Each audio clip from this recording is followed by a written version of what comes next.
Iran पर हुए बड़े सैन्य हमले ने पूरी दुनिया की राजनीति और सुरक्षा हालात को हिला दिया है। जानकारी के मुताबिक 28 फरवरी 2026 को यूनाइटेड स्टेट और इजरायल ने संयुक्त रूप से ईरान के कई सैन्य ठिकानों पर हवाई और मिसाइल हमले किए। इस ऑपरेशन को अंतर्राष्ट्रीय मीडिया में ऑपरेशन एपिक फरी नाम से बताया जा रहा है। रिपोर्ट्स के अनुसार हमलों का निशाना ईरान के missile base, air defence system और कुछ रणनीतिक सैन्य केंद्र थे।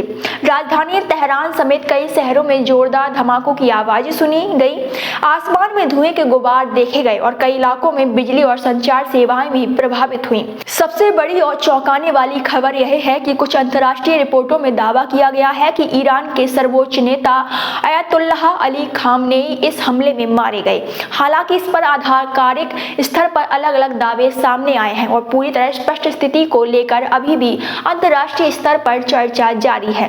अगर यह खबर पूरी तरह सही साबित होती है तो यह ईरान की राजनीति और पूरे क्षेत्र की ताकत के संतुलन को बदल सकती है। अब बात करते हैं नुकसान की।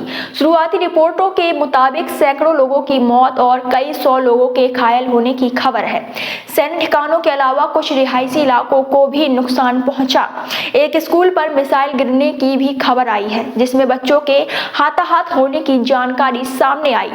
यह घटना पूरे घटनाक्रम का सबसे दुखद पहलू मानी जा रही है। अब सवाल उठता है, यह हमला क्यों किया गया? अमेरिका और इजरायल का कहना है कि ईरान का परमाणु कार्यक्रम और उसकी बढ़ती मिसाइल क्षमता क्षेत्रीय और वैश्विक सुरक्षा के लिए खतरा बन रही थी।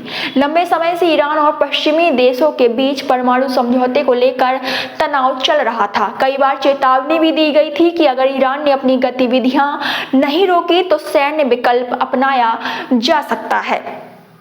हमले के बाद ईरान ने भी तुरंत जवाबी कार्यवाही की। रिपोर्ट्स के अनुसार इजरायल की ओर मिसाइलें और ड्रोन दागे गए। खाड़ी क्षेत्र के कुछ देशों में हाई अलर्ट जारी कर दिया गया। एयर डिफेंस सिस्टम सक्रिय हुए और कई अंतर्राष्ट्रीय उड़ानों का रूट बदला गया। यानी यह टकराव सिर्फ दो देशों तक सीमित नहीं रहा, बल्कि पूरे क्षेत्र में अस्थिरता फैल गई। अब इसका असर सिर्फ युद्ध क्षेत्र तक सीमित नहीं है। वैश्विक बाजारों में कच्चे तेल की कीमतों में तेजी देखी गई है, क्योंकि मध्य पूर्व दुनिया के सबसे बड़े तेल उत्पादक इलाकों में शामिल है। अगर तनाव लंबा चला तो इसका असर भारत जैसे देशों पर भी देखने को पड़ सकता है, जो तेल आयात पर निर्भर है। अंतर्राष्ट्रीय प्रतिक्रिया की बात करें तो यूनाइटेड नेशन ने तुरंत शांति और संयम की अपील की है। यूरोप और एशिया के कई देशों ने बातचीत के जरिए समाधान निकालने पर जोर दिया है। कुछ देशों ने अपने नागरिकों को उस क्षेत्र से निकलने की सलाह भी दी है। फिलहाल हालत बेहद संवेदनशील है। दुनिया की नज़र इस बात पर टिकी है कि क्या यह टकराव सीमित रहेगा या बड़े क्षेत्रीय युद्ध का रूप ले लेगा।